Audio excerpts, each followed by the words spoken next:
Independent MP Iqbal Mohammed goes into bat for people marrying their first cousin. Is this not supporting incest? He wants the taxpayer to fund the NHS to make it safer for people to have kids with their first cousin. Yes, absolutely bonkers. In today's video, we will watch a react to this, all whilst going over all of the latest news from up and down the country. But first, hit the like button and subscribe to the channel and join our fast-growing community. Just a quick one to say we have new Make Britain Great, again t-shirts available on our store. Go grab them now. They are available at britishstand.com or check the link in the description. So have a watch of this mess. There are documented health risks with first cousin marriage, and I agree this is an issue. This is an issue that needs greater awareness on.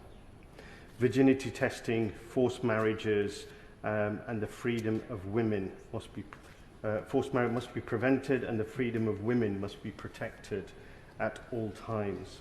However, the way to redress this is not to empower the state to ban adults from marrying each other, not least because I don't think it would be effective or enforceable. Instead, the matter needs to be approached as a health awareness issue and a cultural issue where women are being forced against their will to undergo marriage. In doing so, it is important to recognise for many people this is a highly sensitive issue, and in discussing it, we should try to step into the shoes of those who perhaps are not from the same culture as ours, to better understand why the practice continues to be so widespread. An estimated 35 to 50% of all sub-Saharan African populations either prefer or accept cousin marriages, and it is extremely common in the Middle East and in South Asia. The reason the practice is so common is that ordinary people see family intermarriage overall as something that is very positive, something that helps build family bonds and helps put families on a more secure financial foothold. However, as is well documented, it is not without health risks for the children of those relationships, some of whom will be born out of wedlock.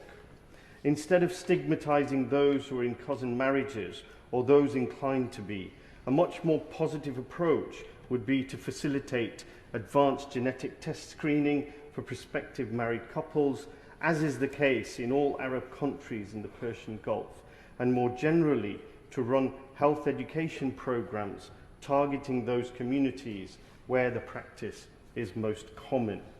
I would therefore urge the House to vote against this motion and to find a more positive approach to addressing the issues that are caused by first cousin marriages, including the health risks and the consequences of modern conflicts and displacement of population around the world.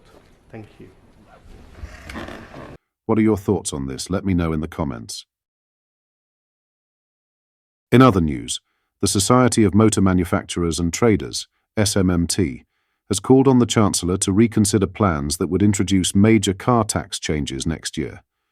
From April 2025, double cab pickup trucks will be taxed as cars for benefit-in-kind purposes and capital allowances. The automotive trade body warns that the proposed tax changes will place additional financial burdens on businesses that depend on these vehicles. Self-employed workers, farmers, construction firms and utility companies could soon face significant cost increases under the new rules. This call for reconsideration comes after the previous government's brief attempt to implement similar measures, which resulted in a rapid U-turn. These measures would have seen anyone purchasing a double-cab pickup truck after July 1, 2024, hit with a near five-fold increase in their personal tax bills. This could have had an enormous impact on motorists with popular vehicles, with a payload of more than 1,000 kilograms, including the Ford Ranger Wildtrak. The proposals were quickly axed following mass backlash from motorists, with HM Revenue and Customs saying it has listened carefully to the fury. The SMMT is pushing for the government to maintain HMRC's February decision, arguing that a change in tax treatment could harm growth prospects across affected sectors, Fleet News reported. Recent data already shows concerning trends, with pickup registrations dropping by 20.4% to 3,012 units in November. The decline in pickup registrations comes amid broader concerns about the impact of future tax changes on the commercial vehicle sector. Speaking in February, Nigel Huddleston, former financial secretary to the Treasury, said the U-turn was necessary to restrict the impact of additional costs. The Conservative MP for Droitwich and Evesham said, "We will change the law at the next available finance bill in order to avoid tax outcomes that could inadvertently harm farmers, van drivers and the UK's economy." Data from the SMMT reveals that pickup demand has been weakening throughout the year, with October's budget announcement potentially putting the segment at further risk. This downward trend stands in stark contrast to the overall light commercial vehicle market's performance.